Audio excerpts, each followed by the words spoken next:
Ini Bang, mungkin Bang kan, ini untuk cepat tanggap lah nih kan. Ini untuk kita kaum akademia mungkin pengen tahu nih Bang, kalau dalam apa namanya, kan tiba-tiba misalnya banjir datang nih, apa yang harus kita lakukan nih? Iya. Bisa lah Bang kasih tips sedikit untuk kaum akademia.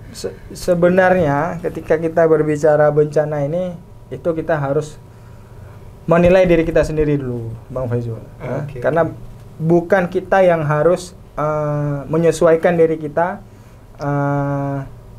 bukan bumi yang harus menyesuaikan dengan kita, tapi kita yang harus menyesuaikan diri kita dengan bumi. Dengan bumi. Karena kan kita tidak bisa menebak kapan bencana itu bisa terjadi. Cuman mungkin bisa menjadi sedikit kesiapsiagaan ya bagi teman-teman bagi teman-teman akademia. Jadi ketika bencana terjadi, yang harus kita antisipasi terutama sekali itu buat diri kita itu jangan panik. Jadi ketika kita panik dengan adanya bencana ataupun musibah, itu akan bisa menjadi pikiran kita itu bisa amburadul gitu. Jadi kita tidak tahu apa yang harus kita lakukan.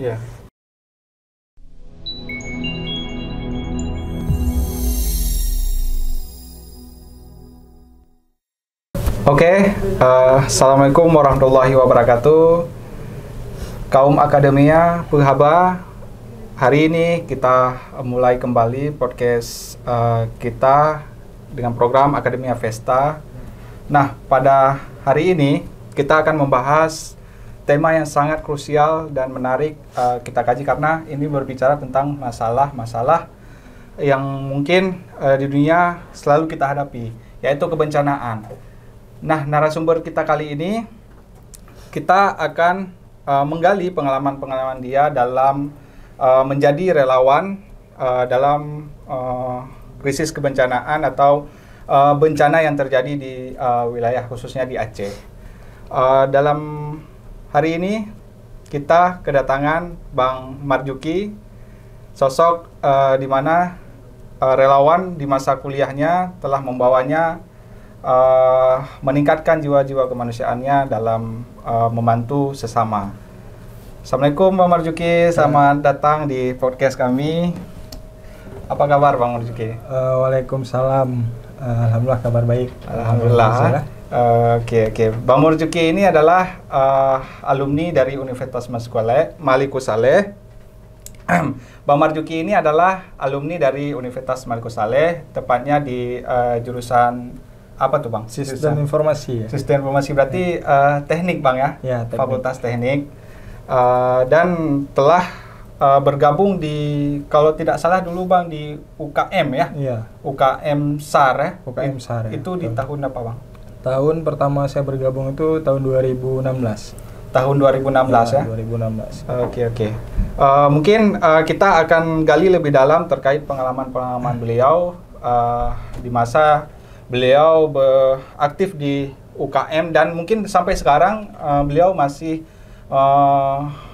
membangkitkan jiwa-jiwa kemanusiaannya dalam membantu sesama, khususnya dalam bencana. Sebelumnya Bang, Abang angkatan berapa sih di Unimal? Baik, Bang Faizul, kalau di Unimal saya di sini angkatan 2016. 2016 ya. Lulusnya di tahun berapa? Tahun 2020, alhamdulillah. 4 tahun selesai. Alhamdulillah, berarti pas 4 tahun seperti yang ditargetkan sama universitas ya? Iya, betul. Oke Bang, di UKM nih kan, kita berbicara UKM terkait SAR ya pada waktu itu ya. Abang itu bergabung di semester berapa kira-kira Bang? Saya bergabung di SAR itu sudah dari semester 1. Jadi ketika pertama kali saya masuk kemari, jadi kan setiap unit UKM itu kan memperkenalkan itu unit-unit kegiatan mahasiswa yang ada di Universitas Malikus Saleh kan. Jadi pada saat itu saya tertarik dengan UKM SAR Unimal, dan juga ada senior merupakan abang letting dari SMA juga dulu. Beliau bernama Mujibur Rahman sekarang beliau sedang studi S3 di Aligarh Muslim University di India. Jadi saya termotivasi dari beliau pertama, karena saya sudah dari SMA dekat dengan beliau. beliau sering berdiskusi ya. Jadi dengan demikian saya termotivasi ya. Jadi ikutlah bergabung. Tidak lepas dari situ, saya juga merupakan korban dari bencana banjir ya, karena asal asli dari Lok Sukun ya. Lok Sukun. Mungkin teman-teman akademia udah tahu lah, Lok Sukun itu merupakan daerah tiap tahun terjadi banjir ya. Jadi rutinitas setiap tahunnya banjir. Jadi dari situ saya termotivasi, saya jangan hanya menjadi korban, tapi saya harus bisa menjadi orang yang bisa menolong orang lain gitu. Jadi dengan termotivasi dari situ, ikutlah saya bergabung di UKM SAR Unimal. UKM SAR ya. Jadi berarti tergabungnya Abang di UKM itu tidak terlepas dari senior Abang ya, Bang Mujib tadi ya. Iya betul. Atau mungkin Abang Mujib juga yang saranin Abang untuk kuliah di Unimal atau? Enggak, kalau kuliah di Unimal, alhamdulillah saya dapat jalur undangan waktu itu dari sekolah. Prestasi berarti Bang ya? Iya betul. Ya, oke.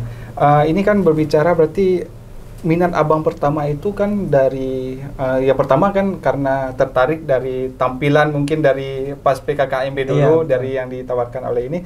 Terus ada pengalaman diri mungkin ya yang pernah dirasakan ketika itu, berarti yang paling terbesar kalau di Aceh Utara Aceh Utara Bang ya, di Lok Sukun itu tahun berapa tuh Bang? Iya, berarti sebelum saya bergabung ke UKM SAR Unimal itu saya mendapatkan musibah bencana itu di Lok Sukun itu yang paling besarnya itu tahun 2014. Jadi saya masih SMA waktu itu.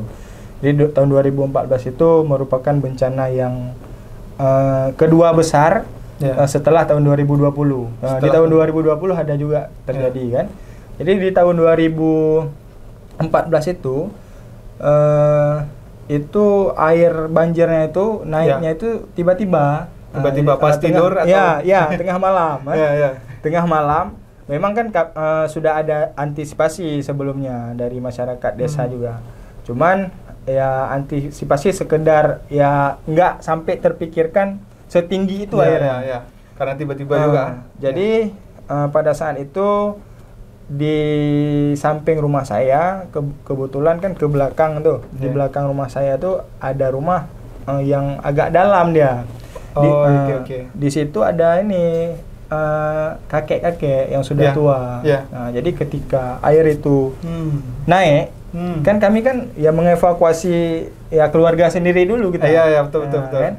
Nah, keluarga sendiri. Padahal kan itu tetangga. Jadi tidak ada terpikirkan akan tetangga itu. Nah, jadi karena kami masih kurang dengan ilmu pengetahuan tentang bagaimana cara mengatasi dan bagaimana menjadi sosok relawan kebencanaan itu, kan itu kita nggak ada ilmu tentang bencana. Karena masih sangat awam lah kira-kira kan? Terkait itu ya. Begitu juga orang-orang desa. Nah, jadi dengan itulah membuat saya motivasi untuk bergabung ke SAR ya.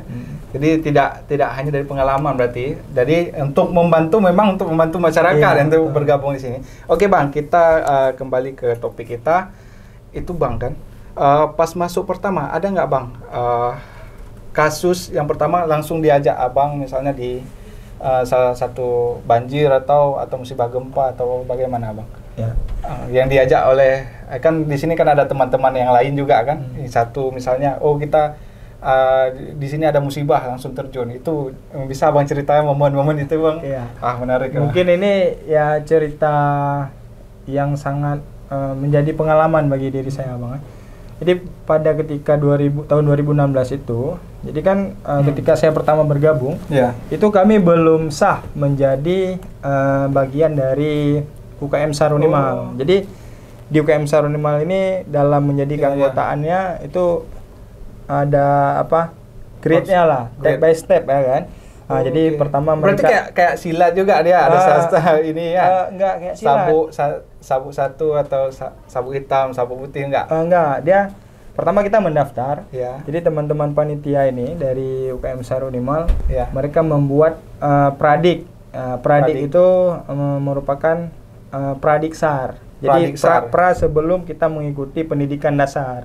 Jadi mereka memberi kita ilmu, pengetahuan segala macam kan tentang ilmu-ilmu kebencanaan.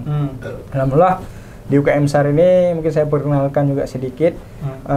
Kita di sini dibagi ke dalam 4 bidang ilmu yang menjadi ilmu yang harus wajib dipelajari oleh anggota UKM SAR kan. Yang pertama apa? Yang pertama itu ada bidang jungle rescue. Jungle rescue itu bidang yang berhubungan dengan darat, bisa kita katakan seperti hutan, gunung segala macam. Kemudian ada water rescue. Water rescue itu cara melakukan penyelamatan di air. Misalkan ada orang tenggelam. Kemudian ada vertical rescue. Vertical rescue itu antara dua atau kayak mana? Vertical rescue itu menyangkut dengan bagaimana cara kita menolong orang di ketinggian. Kan ada kasus-kasus juga misalnya orang dari gunung kan? Misalkan yang tersangkut di tower kan banyak itu kan. Misalkan yang tersangkut di tower, apalagi generasi-generasi sekarang sedikit mungkin ada putus cinta kan. Jadi naik tower kan. Itu kami ada pelajari itu. Pendidikannya juga ada pelajari bagaimana cara kita menyelamatkan orang dari atas ketinggian. Satu lagi. Kemudian yang keempat itu merupakan materi tentang medical first respondent. Jadi medical first respondent ini salah satu materi yang kita pelajari tentang penanganan pertama gawat darurat ataupun biasa tanggap pertama lah maksudnya. Tanggap pertama. PPGD sering dikatakan itu. Jadi terlepas dari itu, ketika di tahun 2016 itu kan saya masuk kuliah 2016 nih. Setelah 2016 saya mendapatkan pendidikan itu Pradiksar dari UKM SAR Unimal. Sebelum saya menjadi anggota sah waktu itu, anggota sah kita diberikan baju yang saya pakai ini, kemudian diberikan slayer juga. Jadi 2017 itu terjadi gempa di PD Jaya. Di PD yang besar itu Nah, di PD itu waktu itu kami belum apa-apa tuh, belum menjadi anggota sah, belum bisa saya katakan belum mempunyai pengalaman yang lebih lah. Tapi proses ikut yang 4 tahap itu sedang dijalani atau kami jalani itu. Sedang dijalani. Berarti langsung ada momen ini langsung prakteknya langsung ya. Jadi waktu itu kebetulan di UKM SAR belum lama itu berdiri. Saya angkatan kedua di situ kan. Dia ada senior saya 2 orang yang dari angkatan pertama itu. Mereka cuma berdua. Kami itu waktu itu ada berenam kami. Di angkatan saya tuh. Jadi kita perangkatan. Jadi angkatan saya itu ada 6 orang, 2 laki-laki dan 4 perempuan. Waktu itu diperintahkanlah oleh ketua UKM SAR, namanya Bang Samsul Rizal. Jadi diperintahkan dengan adanya kerjasama kita dengan SAR Aceh Utara, kemudian BPBD. Jadi ikutlah kami terlibat waktu itu. Langsung ke sana berarti Bang? Iya, langsung ke PD. Sesuai arahan dari pendiri dan juga pembina kan, pergilah kami ke PD Jaya. Jadi di PD Jaya itu pengalaman saya yang memang mungkin masih terkejut gitu menghadapi bencana yang mungkin sebelumnya saya pernah merasakan tapi tidak sedalam itu. Jadi ketika kami sampai waktu itu, sampai di PD Jaya itu kami subuh bergabung dengan teman-teman di sana, ada pihak TNI kan yang sudah menunggu karena kami ikut dengan BPBD dan SAR Aceh Utara. Jadi kami ikut gabung di situ. Kita belum mempunyai pengalaman apa-apa kan, belum ada pengalaman khusus tentang bagaimana mengatasi itu kan. Jadi saya ikut pertama diarahkan juga sama teman-teman dari BPBD dan SAR, ikutlah. Jadi yang membuat rasa memang terpukul di hati saya itu, jadi mengatasi bagaimana menghilangkan trauma healing terhadap korban-korban bencana ini. mungkin yang terkait trauma healing itu yang menjadi inilah catatan kelam yang tidak bisa dilepaskan sebenarnya kan. Nah itu proses-proses itu memang betul relawan yang tangguh dalam mengobati itu kan. Susah sekali memang. Susah memang kan. Ada nggak Bang tahapan-tahapan dalam ada bagaimana cara kita mengatasinya itu ada. Cuman sedikit saya bercerita tuh waktu itu. Yeah. Jadi yang membuat saya aja sebagai relawan waktu itu masih merasakan sedih, apalagi keluarganya. Jadi ada kan ruko tuh. Kan yang runtuh tuh kan ruko gede kan. Ada satu rumah waktu itu merupakan pengantin baru. Baru menikah. Mereka siap menikah, siap resepsi sorenya, kan gempanya kan itu malam. Jadi malam itu terjadi musibah. Pengantin baru itu sekeluarga meninggal dunia. Berarti sangat inilah Bang ya. Sangat, makanya saya terpukul sekali. Kalau dibilang dramatis ya iya juga ya. Karena saya sendiri yang dengar ini kan baru melepaskan bujang ini kan, baru pengantin langsung kita mungkin semoga pengantin itu ini kan diberkahi sama Allah kan. Betul. Tapi kemudian satu lagi itu ini anak-anak.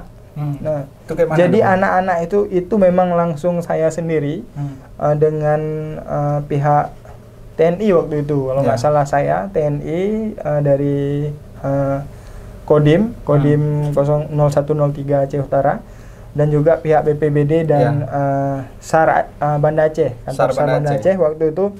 Jadi ketika dikerok, kan itu kan menggunakan alat berat. Ketika dikerok menggunakan alat berat itu, Bang Faizul, ini mungkin agak sedikit tragis bahasanya. Jadi ketika dikerok di bawah reruntuhan itu, mungkin bisa kita tengok sekarang, membayangkannya seperti share video dari Palestina itu. Nah, jadi anak bayi yang dari tangan orang tuanya itu tidak dilepas, tapi orang tuanya kejepit, tapi anak bayi itu selamat di bawah reruntuhan itu. Itu Bang berapa hari udah Bang? 1 hari. Berarti malam kejadian baru ketemu anak bayi itu sore menjelang maghrib. Orang tuanya bagaimana kondisi? Orang tuanya meninggal dunia. Meninggal. Berarti ayahnya yang pegang. Ayahnya. Ya, berarti ya Allah. Jadi itu ya menjadi inilah motivasi belajar bagi saya tentang kebenyataan bagaimana kita mengatasi trauma healing akan keluarga mereka. Tapi kan kita masuk ke situ kan, yaitu trauma healing ya. Tapi kadang psikologi kita juga berpengaruh. Betul. Sampai mungkin Abang pernah nggak meneteskan air mata atau memang sedih kan ke Abang memisahkan diri, memang harus menangis atau gimana, itu ada Bang? Ya pasti ada Bang Faisal. Pasti ada. Karena melihat dengan kondisi seperti itu, keluarga yang ditinggal, anak yang ditinggal, alhamdulillah istrinya selamat, ibu dari anak itu selamat karena sempat keluar. Cuman ayahnya yang terjepit dengan reruntuhan itu. Dan anak bayi itu mungkin sekarang sudah sudah dewasa. Ya sedih ketika kami meninggalkan lokasi itu aja, mungkin kami nggak lama di sana. Berapa hari atau berapa minggu? Nggak, 5 hari. Waktu itu kita dari Universitas Malikus Saleh, juga dari pihak Fakultas Teknik. Waktu itu dekannya masih Prof Herman sebelum menjadi rektor. Jadi mengarahkan seluruh teman-teman dari Fakultas Teknik untuk pergi ke sana untuk membuka posko kebencanaan. Itu khusus teknik khusus teknik waktu itu. Tapi didampingi sama SAR di sana atau? Iya, berkoordinasi ya dengan kita, karena kan kita sudah duluan turun ke sana. Jadi dengan perpisahan kita dengan pihak warga kan, di situ meninggalkan momen terharu gitu. Karena satu sisi kita memang nggak tahu kan, kalau sebenarnya kita nggak mau pulang tapi harus karena tuntutan mungkin di kerjaan di kuliah pada waktu itu memang memaksa kita harus pulang. Oke Bang, mungkin itu kan masih proses apa, Abang masih Ya, saya di sini masih pradik tadi kan. Pradik. Di sana pulang dari situ langsung lanjut ini ya, atau bagaimana, Bang? Pulang dari sana karena kita sudah ya prakteknya itu memang langsung ke medan langsung kan. Itu yang menjadi motivasi sampai sekarang teman-teman di angkatan saya juga, angkatan 2 kan di UKM SAR. Jadi pengalaman dari situ kami mantapkan lagi ketika pulang dari sini. Di pertengahan waktu itu di pertengahan 2018 kami diksar mengikuti pendidikan dan disahkan sebagai anggota. Sebelum itu kami juga ada pemantapan secara langsung oleh pihak Basarnas Aceh. Berarti langsung di pemantapan sama pusat daerah lah, maksudnya di titik daerah ya. Dari pusat Basarnas sana. Jadi setelah pulang dari sana baru kami mendapatkan peresmian keanggotaan ya.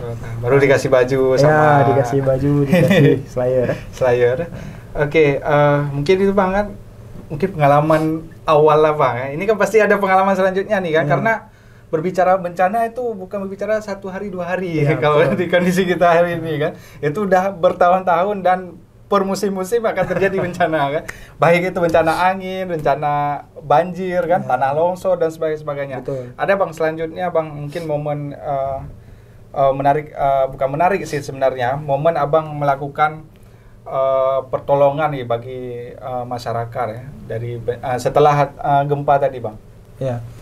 Kalau dari setelah gempa itu pengalaman yang mungkin bisa menjadi salah satu motivasi dalam diri saya dalam memanajemenkan diri saya sendiri. Itu ketika bencana di Aceh Utara tahun 2019 dan 2020 itu akhir ya.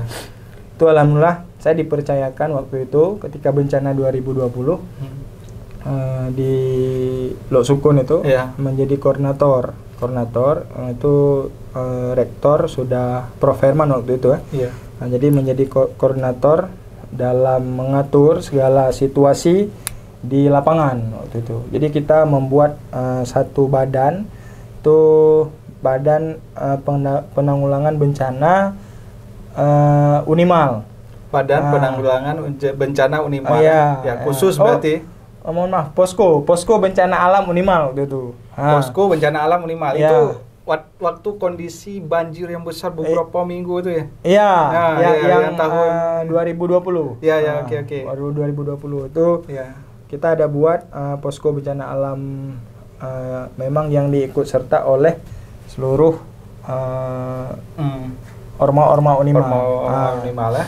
Nah, jadi waktu itu mungkin bisa menjadi motivasi dalam diri saya memanage bagaimana cara mengatur teman-teman dalam bertugas di lapangan. Oke.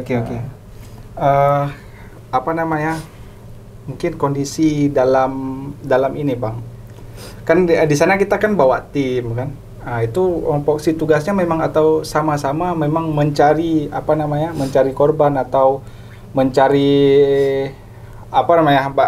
orang-orang yang hilang kan, misalnya dibawa sama arus banjir, atau memang ada khusus kita untuk membersihkan atau menyalurkan bantuan. Itu ada nggak poksi kerja masing-masing pada anggota itu? Pasti ada, Bang Zul. Karena dia pada waktu itu sebagai apa? Saya waktu itu sebagai koordinator. Sebagai koordinator juga mengkoordinir ini Bang? Atau memang semua Bang jelajahi juga? Jadi ketika menjadi koordinator itu kan kita jadi titik utama lah yang mengatur. Jadi yang membagi beberapa tim gitu. Jadi di situ ada tim evakuasi, tim medis kan. Kemudian ada tim posko yang standby di posko. Kemudian ada tim yang mencari informasi, asesmen. Khusus dia memang mencari informasi. Iya, jadi itu tim asesmen tuh sebelum tim evakuasi ini turun ke lapangan, tim asesmen tuh yang turun terlebih dahulu untuk menggali informasi. Iya, menggali informasi di desa ini berapa yang terkena musibah, desa ini berapa terkena musibah. Kemudian kita mendata semuanya.